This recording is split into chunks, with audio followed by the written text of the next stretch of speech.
120 शब्द प्रति मिनट शुरू।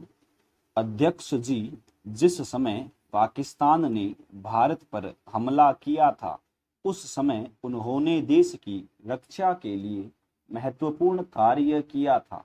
इसके साथ ही मैं मंत्री महोदय को यह भी स्मरण दिलाना चाहता हूं कि शायद उन्होंने इस पर ध्यान नहीं दिया कि इस बार जो राष्ट्रीय पुरस्कार मिले हैं, उनमें रेलवे प्रशासन को केवल 2 ही प्राप्त हुए हैं, जबकि मैं ऐसा मानता हूं कि हमारी सेना के बाद अगर किसी ने युद्ध काल में सराहनीय कार्य किया है तो वह रेलवे प्रशासन अथवा रेलवे कर्मचारी और अधिकारी है। इसलिए उनके मनोबल को बनाए रखने के लिए और उनको प्रोत्साहित करने के लिए रेल मंत्री को इस बात पर भी ध्यान रखना चाहिए और इसका प्रयास करना चाहिए कि जो भी इस तरह के प्रोत्साहन मिले उनमें रेलवे का विशेष ध्यान रखा जाए। रेल मंत्री महोदय ने अपने वक्तव्य में रेलवे कर्मचारियों की प्रशंसा की है या उनको प्रोत्साहन दिलाया है, लेकिन यह प्रोत्साहन शांति काल में भी बना रहना चाहिए। रेलवे ने युद्ध काल में जो काम किया वह तो देश की रक्षा का महान उद्देश्य था, लेकिन उसके बाद देश के निर्माण में या गरीबी मिटाने के लिए जो युद्ध होता है, उसमें भी प्रत्येक रेलवे कर्मचारी का मनोबल उसी तरीके से बना रहे, इसके लिए भी रेल मंत्री महोदय को कुछ कदम उठाने की आवश्यकता है। मैं ऐसा मानता हूं कि वह किसी भी तरीके से करे, उनका तरीका कुछ भी हो, लेकिन उनको यह करना चाहिए कि जितने भी रेलवे कर्मचारी हैं, जो भी रेलवे को मुनाफा हो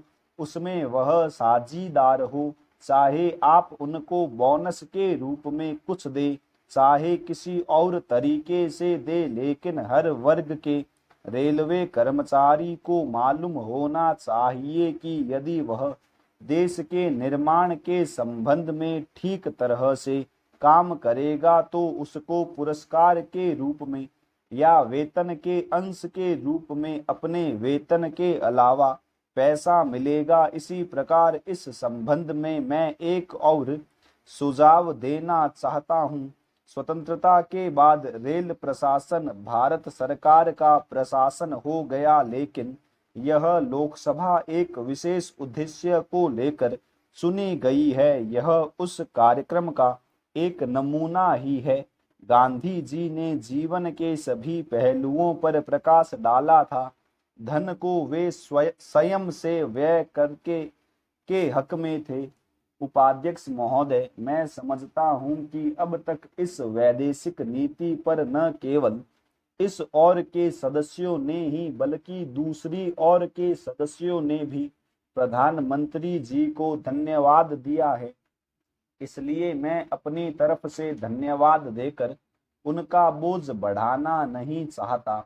इसमें कोई संदेह नहीं कि इस सदन के सभी सदस्य, चाहे वे किसी भी पार्टी से संबंध रखते हो, इस बात से पूरे सहमत है कि हमारी विदेश नीति ने संसार में हमारा सिर ऊंचा उठा दिया है। हमने पंचशील के सिद्धांत को संसार के सामने रखा है।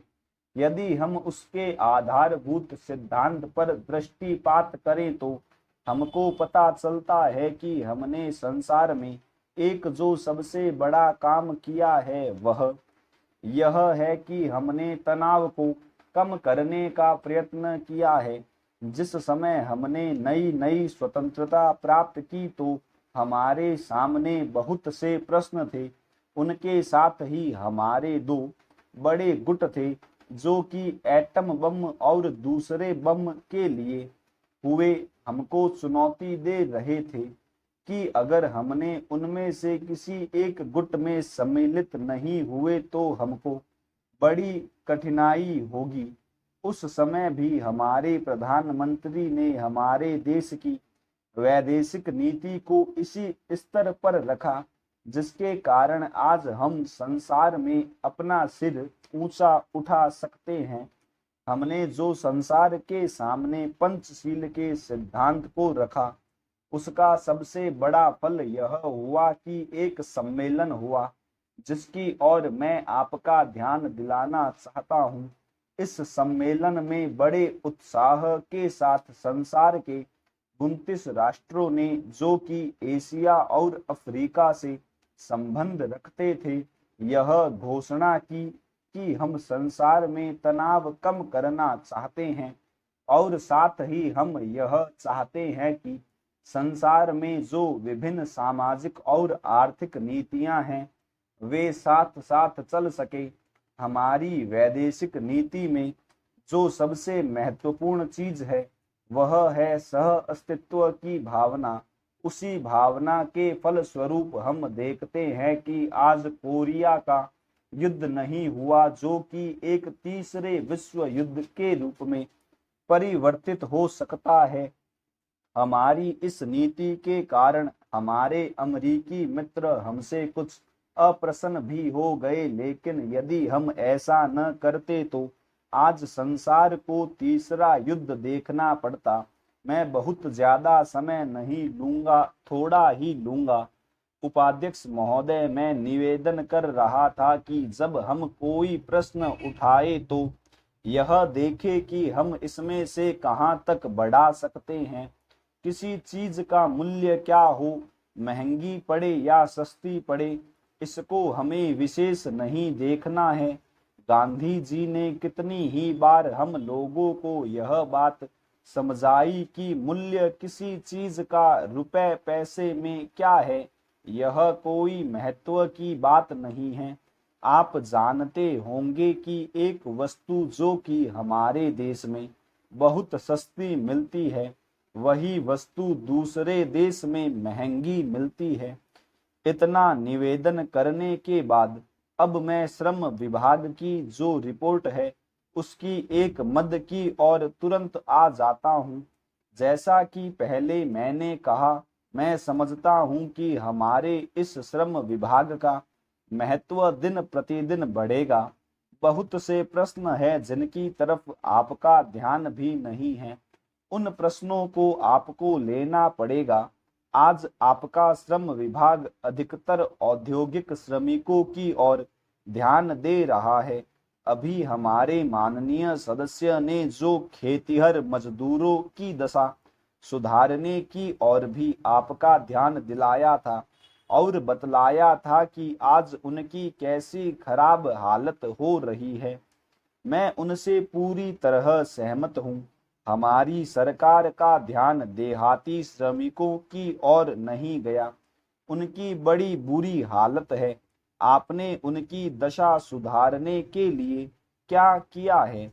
मैं पूछना चाहता हूं कि जो लाखों और करोड़ों आदमी देहातों में बेकार बैठे हुए हैं, उनको मजदूरी और काम दिलाने के लिए आप क्या कर रहे हैं? करीब 7 लाख आदमी नौकरियों के लिए प्रार्थी है, जैसा कि रिपोर्ट में लिखा है। इनके अतिरिक्त कितने ही लाखों और करोड़ों आदमी देहातों में बेकार बैठे हुए हैं और कितने ही आधी बेकारी की हालत में हैं, और श्रम विभाग उन बेकारों और आधी बेकारी वालों की संख्या पता लगाने में असमर्थ है। उनकी संख्या हमको कहीं नहीं मिलती है। मेरा निवेदन यह है कि हमारे देश में बेकारी बहुत अधिक है। जितना अधिक हम बेकारी को दूर कर सके, उतना ही अधिक हम अपने देश और समाज को सुखी बनाएंगे। इस कार्य में आपका और आपके विभाग का दायित्व बहुत अधिक है। जो भी नया काम आरंभ होता है, उसका दायित्व श्रम विभाग पर रहता है। धन जनता की भलाई के लिए खर्च होना चाहिए। स्टॉप।